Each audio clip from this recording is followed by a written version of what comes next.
Hi, you all, and welcome to the Voices of Logistics Planet podcast that brings closer to the people who keep the world moving. It means to people of logistics. And today we are really thrilled and fascinating. We have a fascinating guest here. It's Michal Silhacek. I hope I pronounced it well. A seasoned logistics and procurement professional. He has spent 33 years, I think, already more of his professional life in various in various procurement and logistics related positions in one of the biggest and I would say well-known companies in the world, and it's IKEA. I think everyone knows it. So he took various leading positions in procurement and logistics, and he was serving and now he is serving as a senior global product manager here. So, Michal, thank you for taking time and being part of this podcast. Thank you very much, Tomas. It's a great pleasure to be with you and talk today. Nice. I know today we'll touch on very diverse topics on Michal's career, green logistics, and how procurement and big companies buy logistics services. Yes, so all those in logistics, I think will have a lot of value from it. Yeah.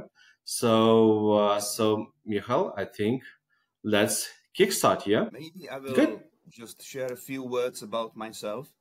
You have been good over 3 decades in supply chains, principally in logistics, transportation, but also in procurement of physical products, home furnishing, as we call it at IKEA. It is. I spent my those years currently in Switzerland for 10 years. Before 6 years in Brazil. Before that, 4 to 5 years in Ukraine, Poland, etc., etc. I'm actually from the Czech Republic, originally from Prague. And as I said, principally all these years I've been working within supply chains with business and people. And even if people say, how can you spend 3 decades in one company? Must be boring. No, I don't think I have been in a moment where I would have been bored, because actually the situation looks differently in different parts of the industries. It looks differently in different parts of the world, especially now when I was for 10 years responsible for the global land transportation from China, Vietnam, Philippines, Australia, through whole Europe to Americas and so on.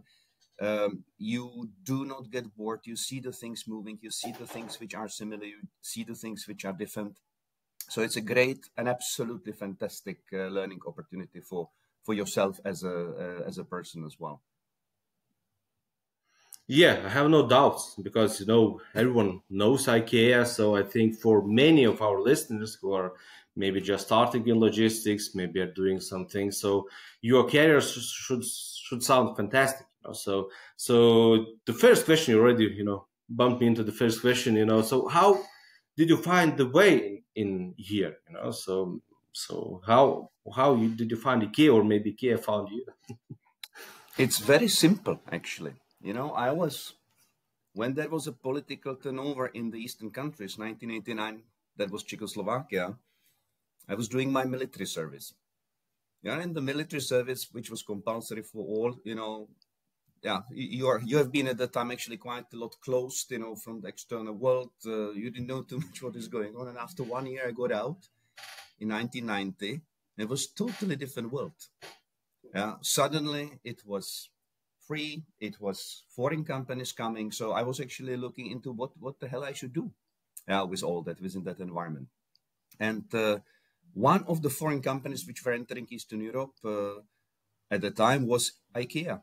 And without knowing too much what it is, I started, I applied for a couple of positions, and that is how it started. Yeah, so it could have been maybe another company, but this is how it started. Was it the luck? Was it the coincidence? But this is how it was.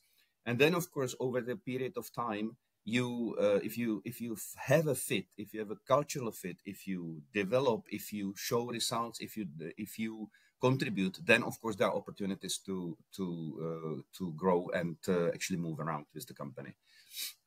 So that is a very simple story in a way. Yeah, there was nothing sophisticated. Just took the job, yeah.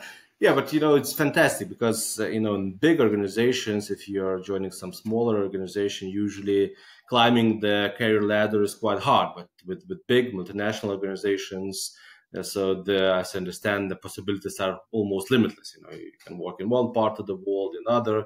If you do a great job, you can then just get bigger ladder. Yes, so it's really good. It's true. On the other hand, maybe it's not that easy and that, so to say, open for everything and everyone. There are different things happening, so to say, in the corporations, which are maybe not so much visible from the outside. And when it comes to mid-sized companies, small companies, all these big companies, they were also small at the beginning, and they were also later on middle-sized and so on. So on the other hand, the being involved in a mid-sized or small company gives another opportunity. It depends on what you are looking for. Yeah, if you are looking for something where you have a big influence, you might have much bigger influence to the growth of a medium or small-sized company. So I would say it depends very much. But of course, when it comes to career opportunities, it is usually simpler within a corporations, multinational corporations. Yeah, so true. So, and I saw, and I know that you had positions in procurement and both logistics, but I don't know which one took more of your time, but I think maybe equally, or logistics, or even more logistics took more of your career life. So, why logistics? For some, I myself came from originally from logistics as well, for trading and manufacturing organization. I know it's quite a stressful job. It's rewarding. You have your own time, you can work on your own pace. But it's quite challenging. So why have you moved towards logistics, and what's reasons with you in logistics? It was also actually a very simple, funny story. It was I spent, you can say, 19 to 20 years in procurement, purchasing, and around 15 years in logistics, in transportation specifically. And then actually how I got to logistics was that my boss, which I have been working with for many, many years, and who actually I appreciate it very much, and I appreciate still, and I'm still in contact with him today. He was actually my manager in a procurement organization in Prague, and then he moved to build a global transport organization. So he called me if I wouldn't be interested in joining it. And I was. And I think he was one of the main reasons I was actually shifting or switching from procurement to logistics. But logistics at IKEA, it's also about procurement. It's just you just procure and develop different kind of product, but it's still a product. And then I joined him, and I saw that this is an arena which is just endless opportunities for development. And it is so complex, even if many people believe, oh, it's just easy, it's trucks and it's warehousing and so on. Yeah, yeah, it is. But if you want to do it right, if you want to make money, the knowledge level which needs to be created is quite knowledge intensive, and it's getting even more knowledge intensive. It's a lot of work, it's a lot of contacts, it's a lot putting different perspectives together. So that was the reason why I really got caught by it. I started in Eastern Europe.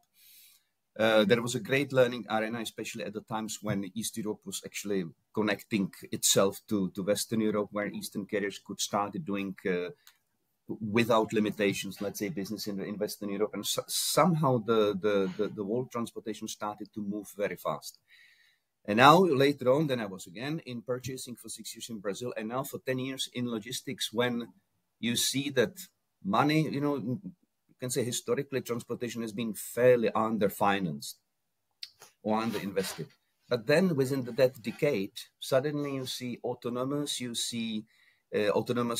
efforts, you see digitization and digitalization, you see decarbonization, and so on. And you see that actually the whole transportation and logistics start transforming into something which still provides the same service, but with another quality.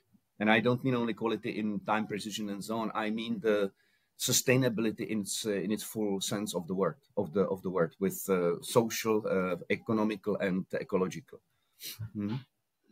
Yeah, so it's really interesting how fast this this world of logistics is moving. So Mm. earlier it was a penny business, no real value, a cost center, not a value creation center. You have seen as many organizations, but this has changed, I think, and you've been in those trenches when the change happened, because it happened, I think, if I Mm. remember correctly, so for somewhere from 15 years till now, and it accelerated with each and every year. Yeah. No, by the way, Uh-huh. you mentioned that you've worked, in many different countries and regions. So, you know, I know that many have this, question, if someone is selling, logistic Mm. services or other services, so some are saying, different regions, different tactics and so on and so forth. How do you see, is, procuring services different in each part of the world, or, there are some cultural differences, and, but the key strategies and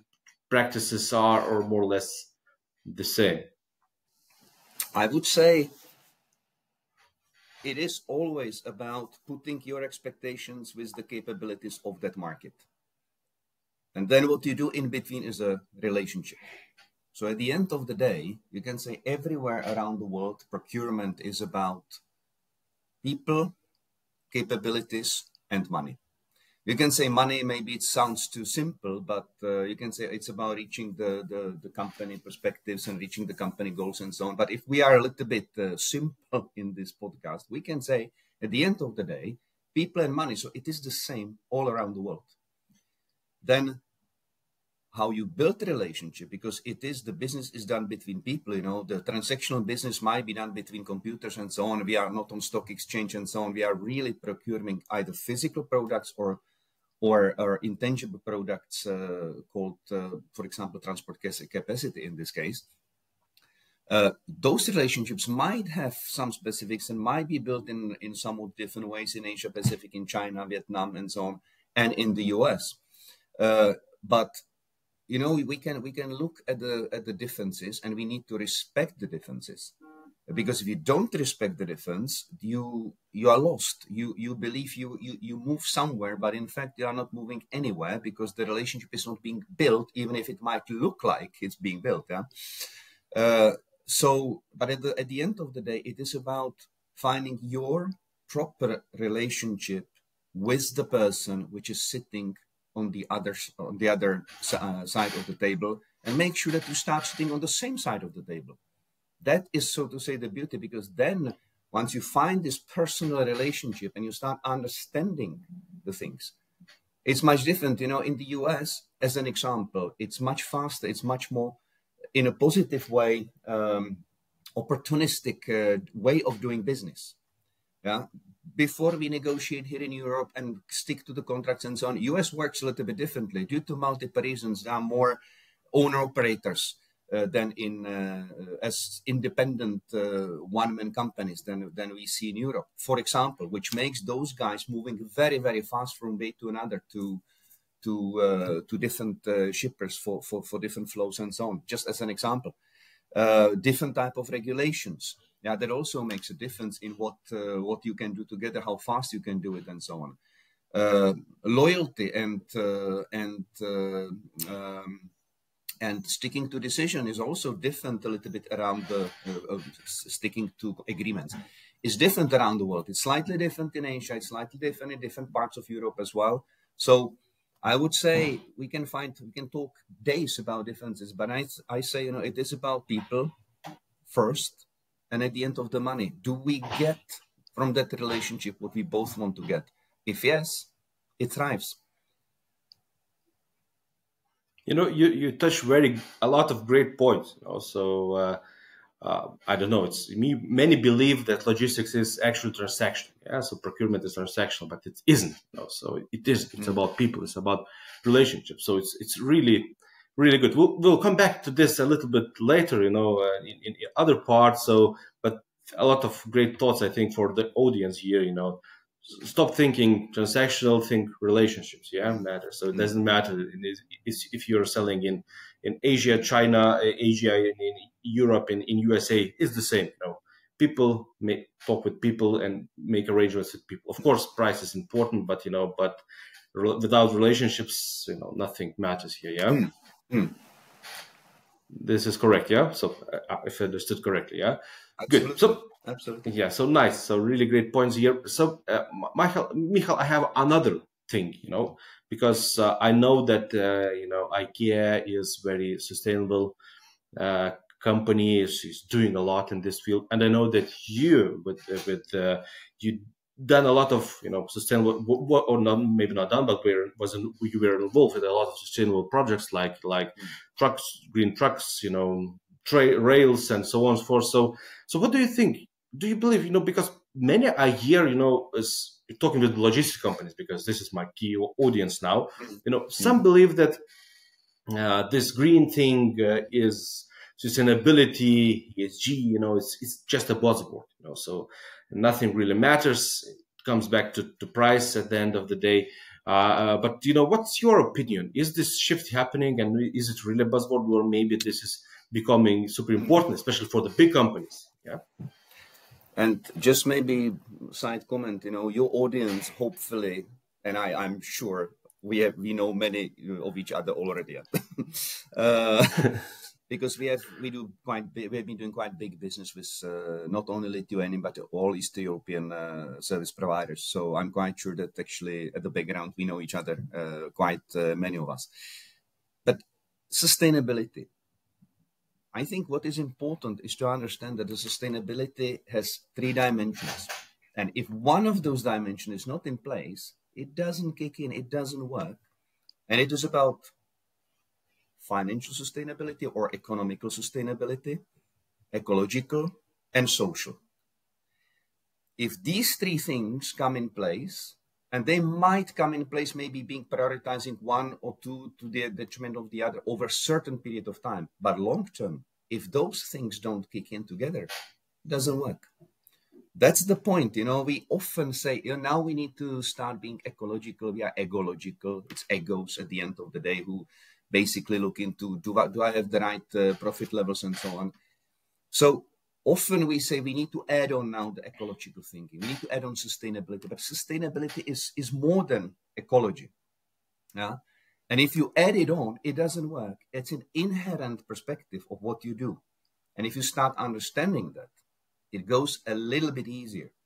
But if we take, for example, when we talk about sustainability, we often talk about decarbonization. We don't talk about dust in the air. We don't talk about many other things. We see CO2 is the decarbonization is a priority number one, and I don't question it. It's just a little bit narrowing too much the topic of sustainability. But let's talk about it.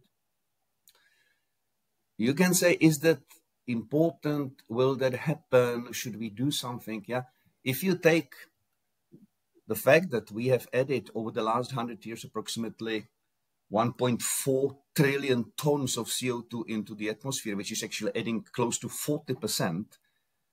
And this is not going away by planting some trees, because it is like geological age until when it will be there and needs to get out. So principally, we need to stop adding, because what will be coming out will take many, many, many, many years. We all will be in pension and further. So that is one thing. It's indisputable that the CO2 is in the atmosphere. It's plus 40% compared to what it was in 1915, if I'm not mistaken. And we know what it does. So to question if we need to get rid of fossil fuels in the form we use them today, I don't think it's a big question. It is a no-brainer in that respect. On the other hand, we have to respect that the inner combustion engine and petrol and diesel have been driving the society development for quite some time. So the whole ecosystem, the whole thinking is actually based in that respect.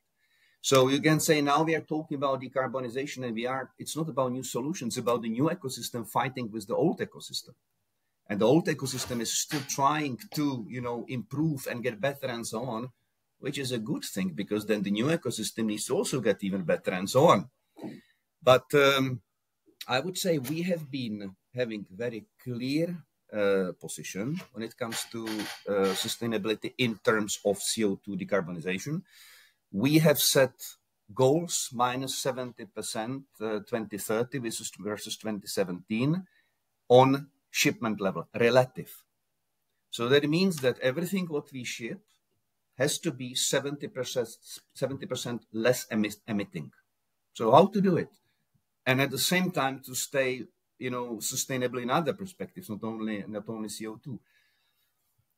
The priority which we focused on, and this has been one of the probably best decisions we made a few years back, is intermodal.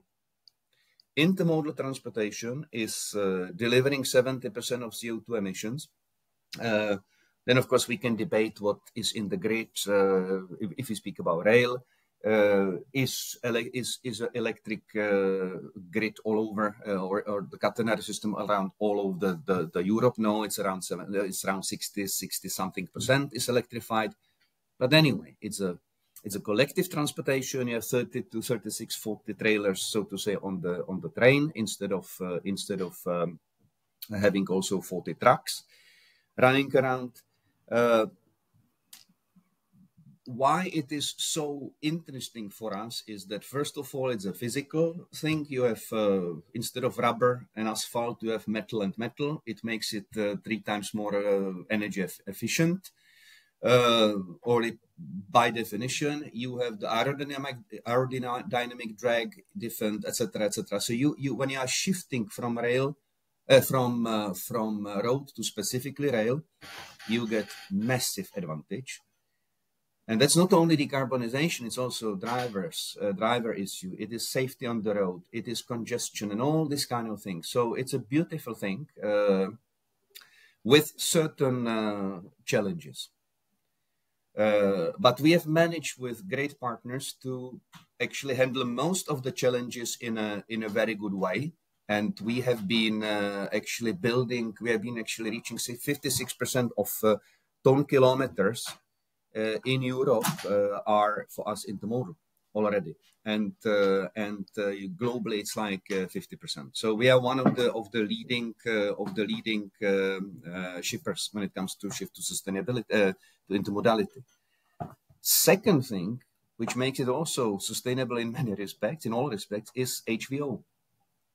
We have been shifting big markets to HVO. Sweden already years back, recently Germany, Austria, Benelux, and so on, also bringing dozens of thousands of tons of savings. You can say while intermodal brings us hundreds of thousands of tons of CO2 savings, HVO, let's say dozens. Then we talk about big equipment. We talk about being on the top of the development when it comes to legislation, when it comes to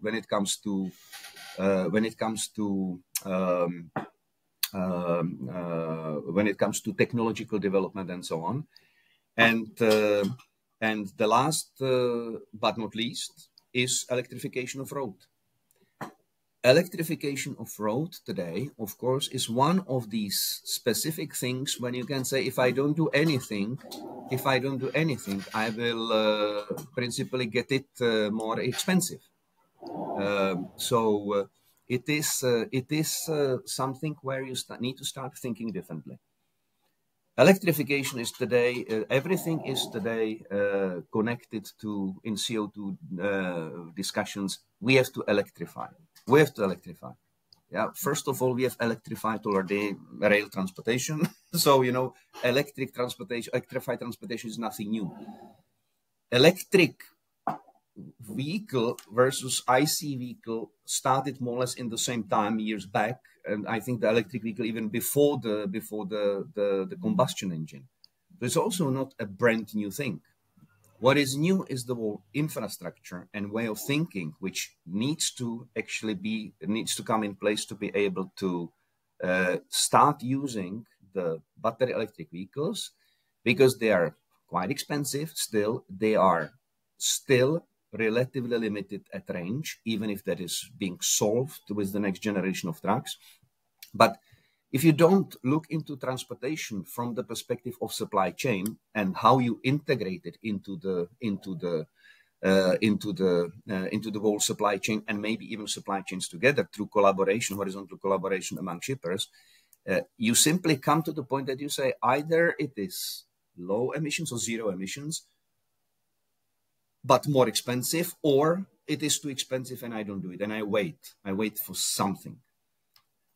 So if you do not create the preconditions for, let's say, higher productivity of that more expensive equipment, you still end up with extra cost today. And this is one of the big discussions, or one of the big showstoppers, that our comfort zones among the shippers in the society, we don't want very often to run the transport business differently than we have been doing it. We don't want to open maybe that place or that place for 2 shipments per day instead of 1 shipment per day.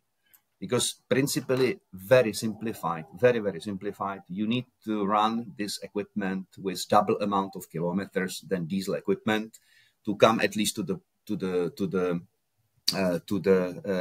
parity when it comes to cost today, with the current conditions. So it is an interesting thing. We have already, our partners have around 200 heavy-duty electric vehicles in our network, in China, in Europe, in US, Canada.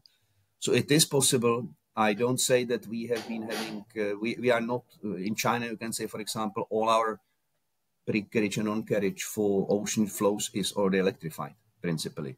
But China is a little bit specific market.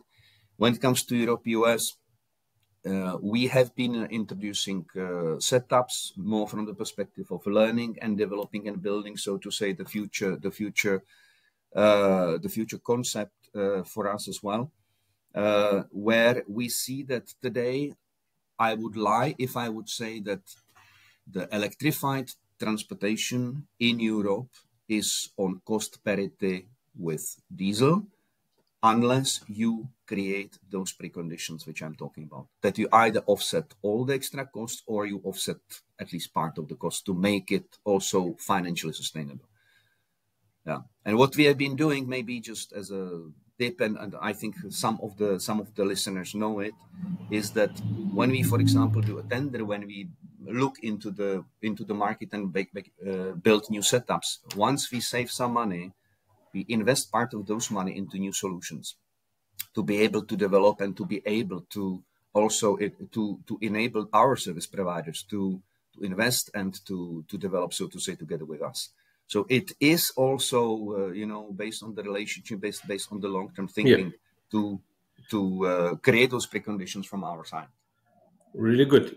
Michal, I have a good question here, because you said that you are creating preconditions. Yeah? So if I understand correctly, so first of all, you already now prioritize those companies, trucking companies or logistics companies, that have some, greener solutions. Yeah. So if someone would say, I will do business with IKEA or another company which is sustainability first. So do you prioritize, or you are saying, okay, if you have something, you have green solutions, you will get some extra, from us. If you don't, we will do this for you, but then you need to be a little bit, price-wise lower. Yeah, is this the case, or I would say, I would answer like this. First, when we look into how we describe the business, how we describe the capacities which we procure, it of course has a price.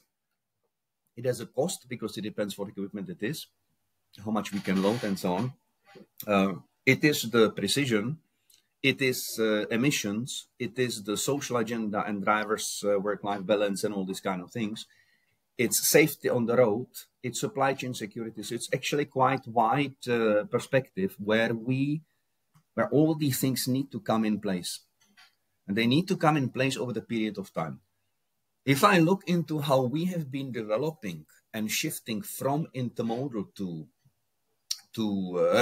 from road to intermodal, we have been doing it mainly with the existing service providers. First of all, we had service providers who have been already there.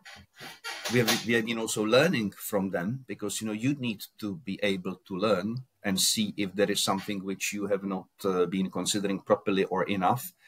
that has been also one of the great reasons that we have been open to listen to the carriers who have been telling us, how we could potentially do things.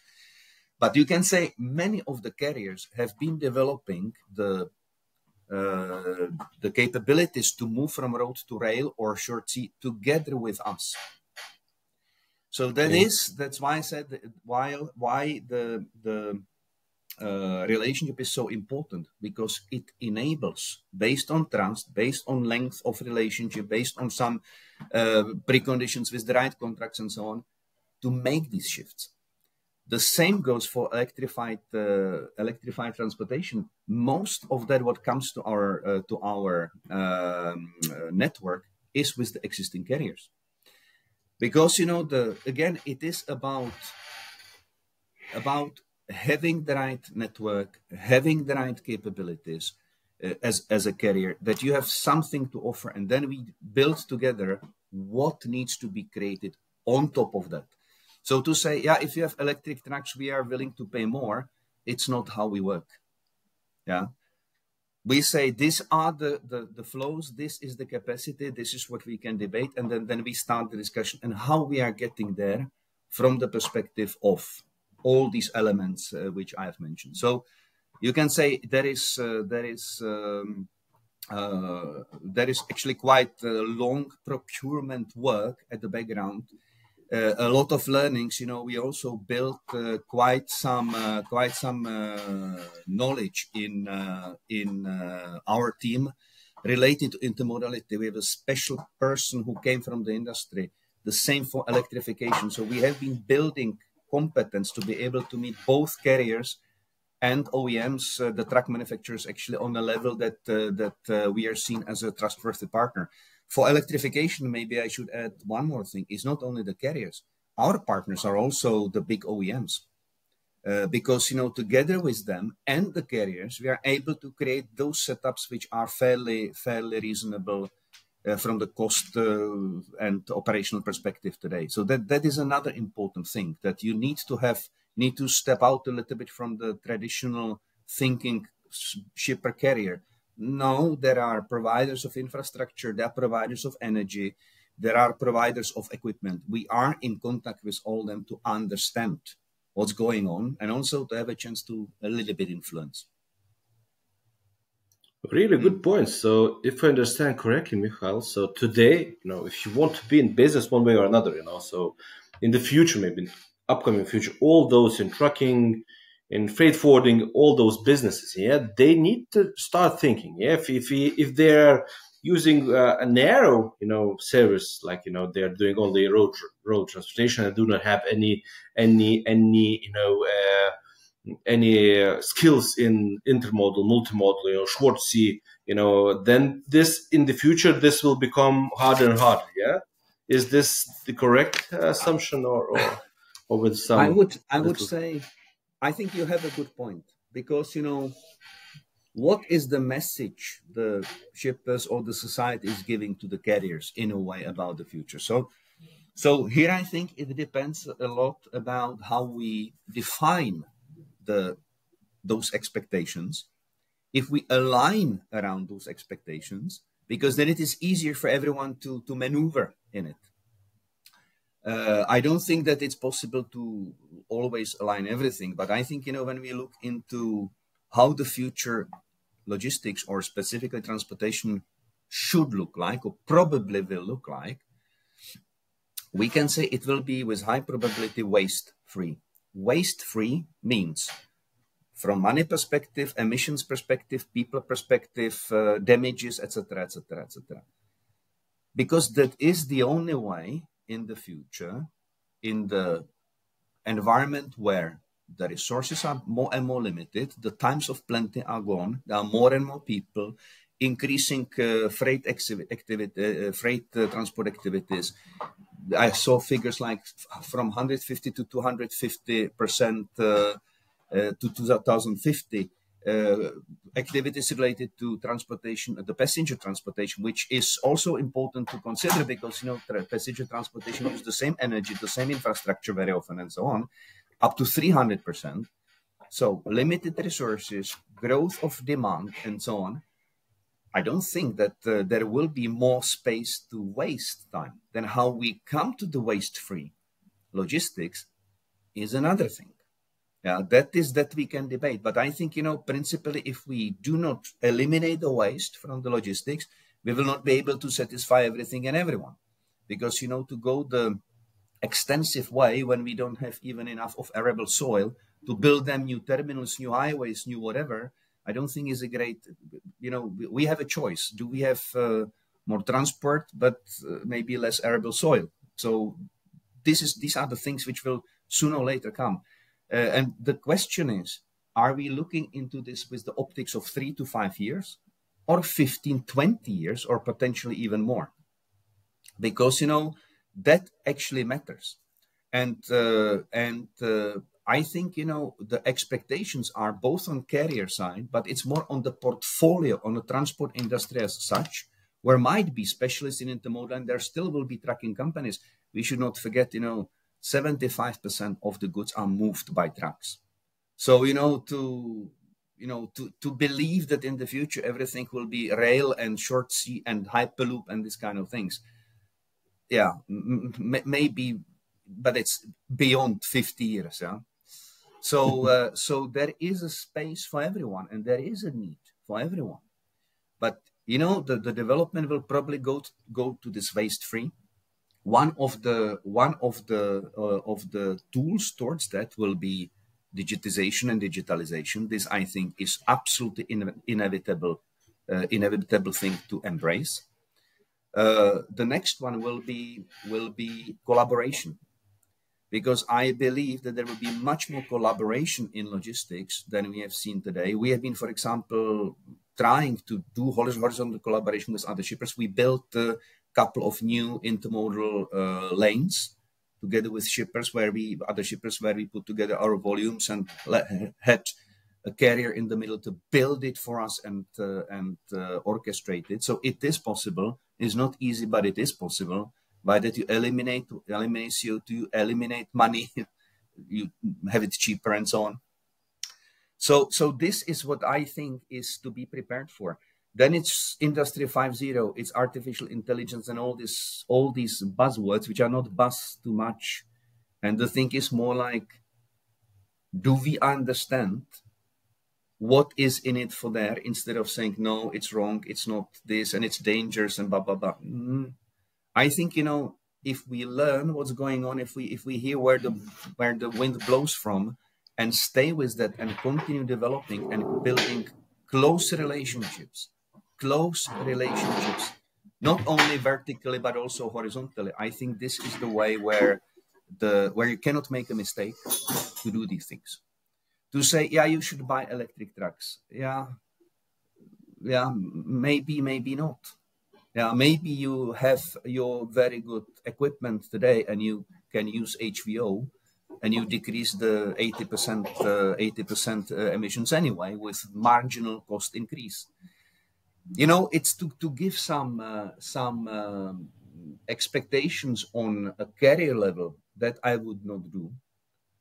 But I would say, if we say it is about digitalization, it's about thinking about waste, it is about wider collaboration and partnerships. This, I think, is the things where we will not make a mistake if we are focusing on that. Then you can say, yeah, what will be the role of the small carriers?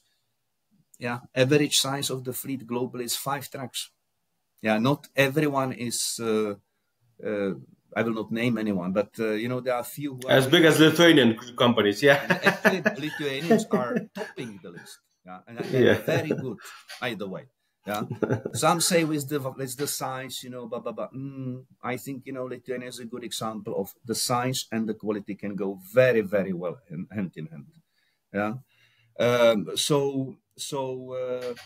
what is the role of the small carriers and so on? That is a very interesting thing today. When you say, yeah, the small carriers, they don't have the finances to buy electric trucks, they don't have finances to do all this, digital stuff, to be in line and connected and so on.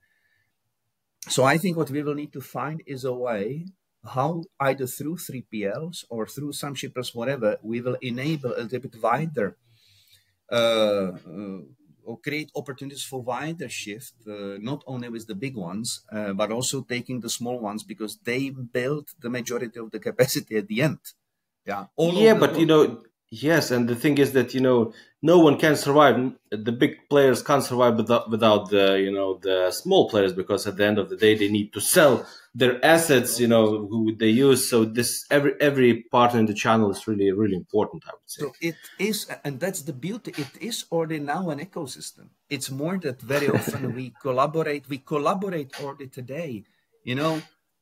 The carrier for us is an integrator of our volumes with volumes of somebody else, making it cheaper for us than if we would transport it ourselves. Yeah, and less emitting and so on. So we collaborate already today, but we very often collaborate in unaware way. And once you start collaborating in an aware way, that you have the same goals, that you try to do things together, you start seeing that often through collaboration, both vertical, horizontal, within the company, in between the companies and so on, you really reach better results on both sides. And I question, and this is not the thing for the service providers, more from the shipper's perspective, how often the shippers actually show the openness for collaboration, which can help the carriers maybe to bring down the cost, decrease the number of the drivers, of the trucks, because of simply reaching high efficiency, high productivity. I question that.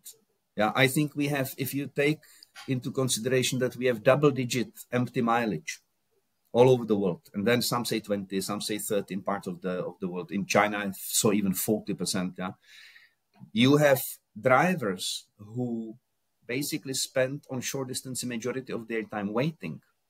All this comes from misalignment in the operational supply chains. I think we have massive. So this is really a huge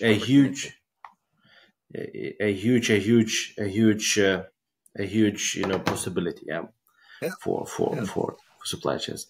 Good, Michal. So it's a lot. We touched already a lot, so about sustainability, about your career, about procurement.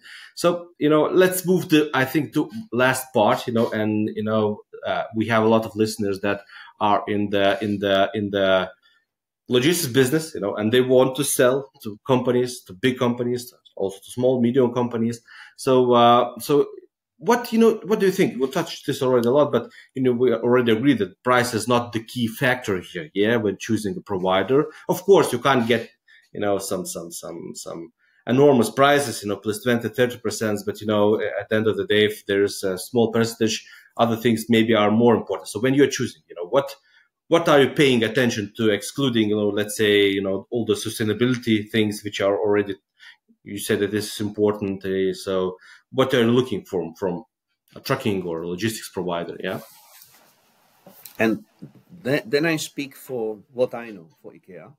Yeah, of course. It's your opinion, because many have different opinions. I think IKEA is one of the biggest shippers, but it's not it's not setting the market. We are influencing the market. But if you say it's not only about the price, that I say for IKEA.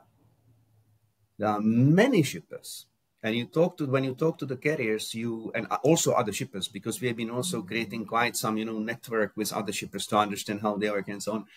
It's not always that it's not about the price. It's very often about the price, and price is important. Price is important for IKEA as well, because we are company for people with not so much money in the pocket. So of course cost is important, but it's not the only thing, and cannot be only thing. And if you take cost as a common enemy between me and the carrier, we start seeing the things as a business, not as a service. Because if I want you to do service, I give you my demands, and I expect. If I understand that maybe it's business which is important for you, for me, and we can develop it together, then let's collaborate. Yeah, and develop together. It's two different approaches. And we have seen our transport business, it's massive. It's 1.5 million shipments plus another 0.5 million shipments, 1.5 million shipments on road, plus we have ocean and so on. It is a massive business, and if you take it as set expectations and wait what happens, yeah. So we did it a little bit differently. I would say when we are choosing the carriers, we always start from, and here to be fair, I also say we choose certain sites because we are not able to work due to internal efficiencies and complexity, at least today, with too many smaller carriers. It's as it is. Now we need to find certain level where we can actually input-output analysis tells us, how big the carrier approximately needs to be. And that, of course, differs for dray or pre-carriage, on-carriage for ocean. It differs for the international flows in Europe. It differs for domestic distribution in Germany and so on. So, again, there is not one single pattern or one fit all. But we always look into the strategic fit. And the strategic fit says, do we have the same values? Do we have the same way of looking and understanding the business? Because if yes, then we can develop and grow together. If not, then it might be that we will still collaborate on a transactional basis because we also have transactional carriers. But in transactional part, you do not develop, you do not shift towards lower emissions, towards whatever. You simply don't develop. It's a transaction. It's buy and sell until it's favorable. So I would say there we start. And once we see that there is a connection, then we talk. And then, of course, it depends very much on the capabilities of the carrier, which we call geographical capabilities, where the carrier already is. What is the potential fit with our volumes coming into their network? Because if there is a good fit, there is a very good probability for good performance. If there is very little fit, then what can we expect? It will be expensive and it will not work. Or it will work, but with delays and so on. Yeah. So I don't have one single recipe. The recipe we have is we talk. Okay. We talk because, from the presentations you can get whatever, but when we talk and we ask those questions, we see if we have chemistry and potential in between us. Yeah. And then we can say another thing, even the small carriers, because if we speak about the democratization of transport capacities, once we find solutions that we will have fully digitized freight, and we will have platforms which will be able to connect seamlessly the carriers with the shippers based on certain standards which do not exist today yet. I think this is, so to say, the nirvana where we will actually be able to say we are principally able to work with anyone, and everyone has access to the good freight. Yeah, but we are not there yet. But this is one of the directions with digitalization and potentially AI applications where I believe that there will be much more democratized access to the good loads from anyone who will fulfill the standard. Yeah, so it's good, so you provide a lot of great insights, so for the last, so if you haven't mentioned this, what last advice could you give to a logistics company who wants to, to start, doing business, let's say with IKEA or another big company? Because I think more or less there are similarities here. And, is it, I always say, as you mentioned, you need to be a good salesman. You need to go and show everything. You need to go to ask smart questions. To show your value propositions, and not show your value propositions, but build those value propositions. So, can you add something to this, or maybe I'm talking nonsense here? I would say, and this is really about business now. It's about sales and procurement and so on. I say if somebody comes and start offering without meaning anything bad now, this is what we have. What do you think? If somebody offers me, this is what I need, is a little bit different, because I say, okay, so you have that solution, you know a little bit about this. So if somebody comes to me knowing a little bit how we do things, knowing what we are after, based on this podcast, for example, yeah, suddenly the door is open faster than if somebody comes and says, yeah, I have 300 trucks and I can do business for you. There are, I think you get so many calls from such, and emails and LinkedIn messages from such providers. Who cares? Talk about me. Yeah. So you need to understand what I need, and if you can't understand, just try to identify this during a one-to-one meeting. Not just emails. Yes. and again, this is for transactional. Yeah, if this is what I have 200 trucks, I can use it from you from Lithuania to England. Okay, good. Then I know, because when we have a need, we talk and we do some business. But if you come and say, I have this, and I know that you are after that, blah, blah, blah, blah, blah, and I can help you with this, and this is where I'm interested to collaborate, it sounds differently. And it answers my next question. It's not only about covering capacity when the peak is happening every year. It's also about that we can develop something, and it will help me to reach the goals together, which we have in front of us. And if those goals start being common goals, beautiful. It's much easier to walk together. Nice, Michal. Time flies. I see where Exactly. we touched a lot. Thank you very much for sharing your incredible journey, your insights, and valuable advice for our audience here, today. So it was a real big pleasure, and thank you very much for joining us today. Thank you very much, Tomas. It was a great pleasure. And, this is an arena which is basically a capability for every big shipper, and a capability for every big nation and country and EU and so on. So transportation is a capability, is not a service. Nice. Thank you. So, and of course, thanks to all of our listeners, who tuned for this podcast, for this series. And we hope you enjoyed today this conversation and found value in it. So don't forget to subscribe, like, and share this content with others. So leave feedback. We'd love to hear your thoughts and suggestions for the future episodes. So until next time, and thank you all, and bye-bye. It was a really great session. Thank you. Bye-bye.